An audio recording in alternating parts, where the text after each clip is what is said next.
Hello friends, today we'll talk about the origins of the Character Artists Association in 1950s and how over a period of time we find that finally this organization, which we today known as CINTA or Cine and TV Artists Association. So we'll talk about the various kinds of developments with regard to the origin of this organization, the people, those who were associated, the members of this Character Artists Association who played an important role in terms of the origins of this organization, what was the need because of which this organization or association it emerged, and the contribution of the various members in terms of not only films with which they were associated, but at the same time, as we know that it was a trade union body. So what was the role of the trade union body in the context of the films which were made during that time? And apart from that, we also find that there were the trade union bodies which were associated with films, whether these organizations were of the producers or directors. So we'll talk about the origins of the Character Artist Association and how later it was known as CINTA. And largely our focus would be on 1950s, and we'll talk about the various kinds of meetings which CINTA or Character Artists Association conducted at that point of time and their concerns as well. And we also see that in different kinds of meetings they many a times amended their own ideas which they had decided in an earlier meeting. So it was quite a kind of an evolution for this particular organization, and the people, those who were associated with the organization, they were also ready in that sense to evolve as well.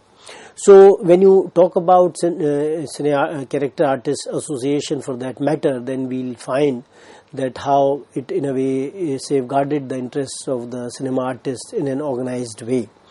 And as I told you that it was a trade union body, and its objective was to safeguard the economic and other interests of the people, those who were associated with it, and how they could also be in a way, the body could also engage itself in terms of the welfare of the members of CAA.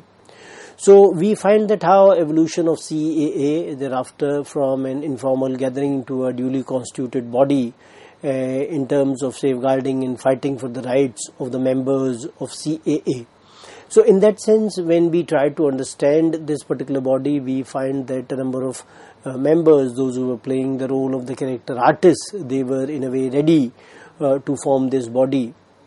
And some of the prominent members were Durga Khote, for example, or Manmohan Krishna, Sajjan, and David Abraham, and how these people we find that over a period of time they wanted to provide some kind of a voice to the character artists. In the later period, we also see that some of the members they wanted to rename the organization because many of the film stars were not ready to consider themselves as the Character Artists Association, and they did not want to associate with it because they did not consider themselves as character artists. They considered them as film stars. So some kind of debates with regard to that we could also see in this, and we find that when you talk about CAA, then we see that a lot of philosophy and the kind of working which was associated with it was also very, very important. And they raised certain concerns of those times, and how these concerns, they were very relevant for the members of CAA. And we see that how these members, they were also very well aware about the contemporary situation and how they responded to such kind of situation. And many a times all these members, they came together for the various meetings. They had a lot of deliberations and discussions with regard to the kind of course of action which they had to follow. And this is what we find, that they were able to bring about the kind of change which was required from their point of view. Then we also see that how the members, they were committed, and they realized that how it was very important to protect their rights as well as the privileges of the members, those who were associated with it, with CAA. And we also see that their deliberations, they were also trying to convey the independent voices of the members, those who were associated with CAA, but they were also in a way trying to convey their own democratic aspirations as well. And we see that some kind of changes which were brought about in this organization, especially in terms of name. Character Artist Association was renamed as Cine Artist Association in 1960. And then we find in 1997 TV was added to it, and then it was known as CINTA, Cine and TV Artists Association, which is registered under the Indian Trade Union Act. So when you talk about the background of the origin of the Character Artist Association, on 24th February 1958, an informal meeting was held at R.P. Masani Road, Matunga, at the residence of Mr. Manmohan Krishna. And from there on, we find that this informal meeting finally became some kind of formal in that sense that so many members, they got associated with over a period of time, and all of them, they were in a way ready to give their time to this particular body. And we also see that how this body, which was created primarily to protect their interests, which were relating to their work, remuneration, terms of employment, and other related issues concerning their work. So it was an important concern for the members of CAA that any kind of an action which they had to take, they were trying to deliberate on those kinds of aspects in their meetings, which were the general body meetings. And then they also created an executive body, and how executive body was working on behalf of CAA. And when you talk about their concerns, then we find that how the issue of remuneration of the various artists were taken up by them. And we also see that they were also concerned with the kind of employment which they will get at the hand of their employers, what were the terms of that kind of an employment. And the working environment, for example, was another important concern of the members of CAA, that how the producers and the directors, they are being communicated the kind of concerns which the members of CAA had with regard to the working conditions. Then in that particular meeting, which was the first meeting, it was decided that another meeting of a more representative character should be convened on 19th March 1958 at Shri Sound Studio. And thereafter, in that particular meeting, we find that formally the organization came in that sense. And when this particular meeting was held, then we find that before this particular meeting as well, the founder members, they also met at Shri Sound Studio on 17th March 1958, before the meeting of the 19th March. And we find that how they tried to define the character artist. For example, one who had been billed as a star or a featured player and has played various types of roles in films. So this is how they try to identify the character artist, this is how they try to define the character artist. And when you talk about that how the members, they were being initiated into the kind of membership, then there was an entrance fee for each member, and it was rupees 10 for everyone, and rupees 5 will be charged as a monthly fee as well. And to begin with, all the members must pay a 3-month fee in advance, and a founder member shall try to pay for an entire year. So they wanted to create some kind of a corpus so that they can utilize that corpus for the activities of the association, and how the members, they had to pay an entrance fee to become a member of this association. And thereafter they had also had to pay rupee 5 per month, so that the kind of functioning of the association could continue in a rightful manner. We also see that how the members, those who were associated with CAA, they created an executive committee of 16 artists, and in that 14 were elected and 2 were co-opted, and the office bearers, they were unanimously elected. Durga Khote was the first president of CAA, and Mubarak vice president. David Abraham was the treasurer, Manmohan Krishna was the general secretary, and Sajjan as the joint secretary of this body. And we find that they also made certain rules with regard to membership, that who can be the member of this particular body. For example, any character artist who was also a producer or a director was not eligible to become an office bearer, but he can be elected or co-opted on executive committee. So 7 members, including the office bearers, shall form a quorum, and president shall have the casting vote. So it was decided in their meeting that how any producer or director who was also a character artist, then he can be a member of that particular body or association, but at the same time he cannot be the office bearer. And we also find that how during that point of time when this character artist association was made on 19th March 1958, and how Manmohan Krishna, who was the secretary of the association, he presented the constitution and the aims and objectives of the association. And they also had very kind of a vision where they talked about that any artist, irrespective of the caste, color, creed and sex, shall be eligible for the membership of the association. So there would not be any kind of a discrimination with regard to the membership of this particular body, and how equality would prevail in terms of members, those who want to become the members of this particular body.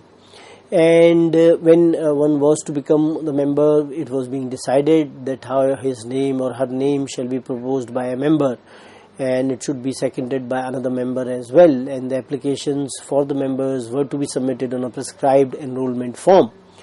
And every application shall be subject to the acceptance of the executive committee by a simple majority. So the members, those who are going to submit their forms, they had to in a way vet their forms by a member who is already a member, and it was proposed and it was to be seconded by two different members, and thereafter the matter will go to the executive committee. So we find that how the executive committee was approved by the House, and it was decided that the general elections be held after 6 months when the association is more settled. And if any of the executive members, they absented himself or herself from 3 consecutive meetings without providing the prior information or rational justification, then that person shall be removed from the executive committee. So they wanted that the members, they should participate wholeheartedly in the body, in the various kinds of meetings which were held in terms of taking decisions with regard to the various issues of the members.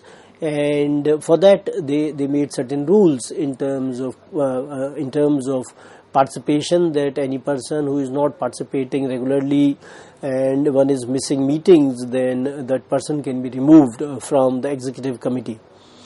Then we also see that how when it was being felt that the committee did not have any kind of a confidence among the members, then any member of the body of the members in office shall vacate the same. When in GBM with 1/4 of the total number of members, when they are present, a no confidence motion by simple majority is carried. So it was the members or their tenures, they were all not all that fixed in terms of the executive committee, and the office bearers, they could be removed. In that sense that 1/4 of the members, they had to in a way sign, and a resolution was to be moved for the removal of the office bearers. Then we also see that how the members, those who were associated with CAA, had wider objectives in their mind. They were not only concerned with their own employment, they were not only concerned with their own working conditions, to in a way force the producers and directors to provide them better working conditions, but they were also thinking in terms of providing relief to the deceased members' families. And this happened as well. We find that at different points of time some kind of a money was given to the deceased members' family by the CAA. And for that matter, we find that how they opened a bank account in the name of the Character Artist Association, and the checks for the withdrawal should be signed by the treasurer and secretary, or treasurer and president. So they wanted to have some kind of checks and balances. The two members of the executive committee, they had to sign the check, and not the authority was not given to a single member in that sense in terms of having the authority of signing the checks. And we also find that how Gajanan Jagirdar suggested that, who was a renowned character artist as well, that the clear definition should be decided in the meeting. It was to be released to the press, so that an open invitation to all those who fulfill that kind of a criteria or definition can join the association. And it was unanimously approved by the body as well. We Also see that these kinds of meetings which were being held at different points of time in the year, and the various kinds of issues which these meetings, when these meetings were conducted and these issues they were being discussed among the members, they provided some kind of a platform to these members as well. And we find that in a meeting on 18th April 1958, which was an extraordinary GBM of the Character Artist Association, it was held at the Shri Sound Studio, and in this meeting it was suggested that another type of membership known as the associate membership be introduced, to include those artists who work on daily wages and who fulfill the definition of the association but may not be able to pay entrance fee and monthly subscription.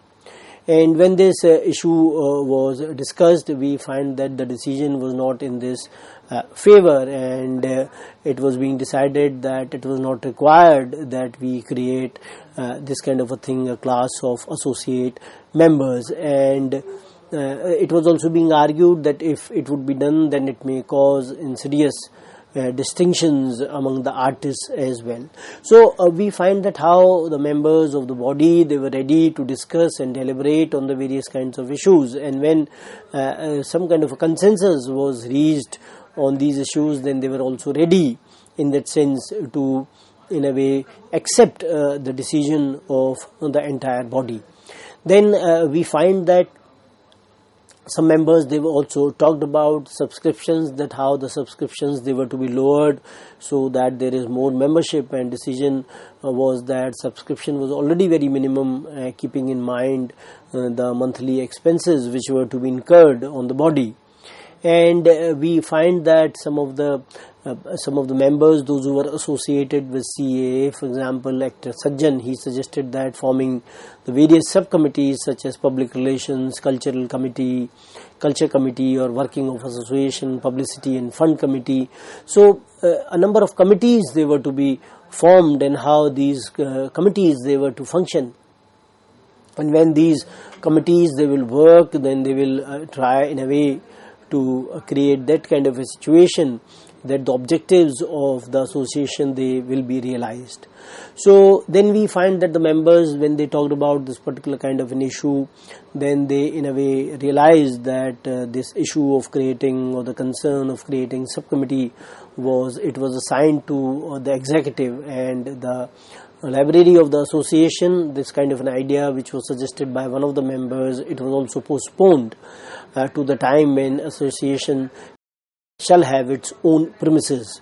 So these kinds of ideas, what kind of steps were to be taken with regard to the various concerns of those times, they were being discussed in the meeting at great length, and then finally they came up with some kind of a decision with regard to that. Then we also see that how one of the suggestions which was in terms of organizing a grand show by Sajjan, in terms of collecting funds for the association, and to contact the various film organizations like IMPA, Film Producers Guild, Technical Union, Federation, etc., to publish a fortnightly newsletter, to get a standard contract by asking the legal experts to secure the financial assistance to the needy members, to help the members to get their dues from the producers. So all these suggestions, they were referred to the executive committee. That executive committee will take a call with regarding it, and it was also being seen that some of the concerns, like the issues of the announcement of the names of the artists without one's consent or knowledge in the Mahurat cards, and the change of characters in film after the artist had put in work, were referred to the executive committee. And with regard to these kinds of deliberations, we find that some of the members, they were in a way not in sync with the ideas of the association, and Kanhaiya Lal, who differed. Kanhaiya Lal was one of the actors who differed with the entire house on the formation of the Character Artist Association, and he walked out of the meeting.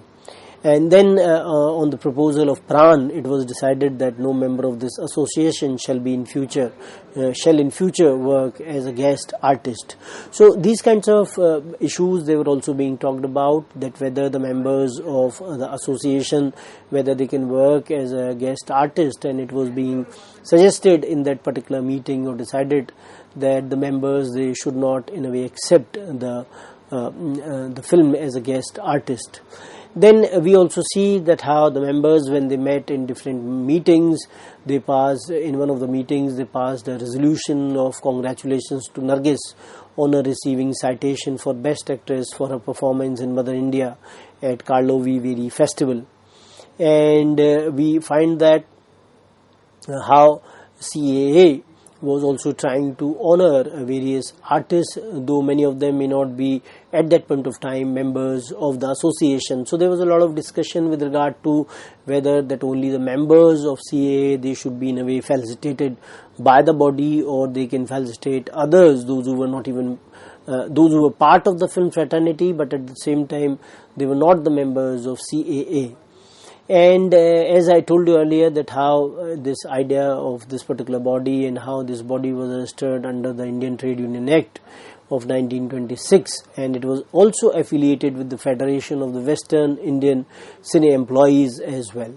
So we find that how when these kinds of meetings, they were being held at that point of time, and some of the initiatives which were taken at that point of time, they were quite unique and remarkable in that sense, that how these members, they can come and unite and take certain decisions with regard to their own body or association. So we'll continue further in our next lecture. Thank you very much.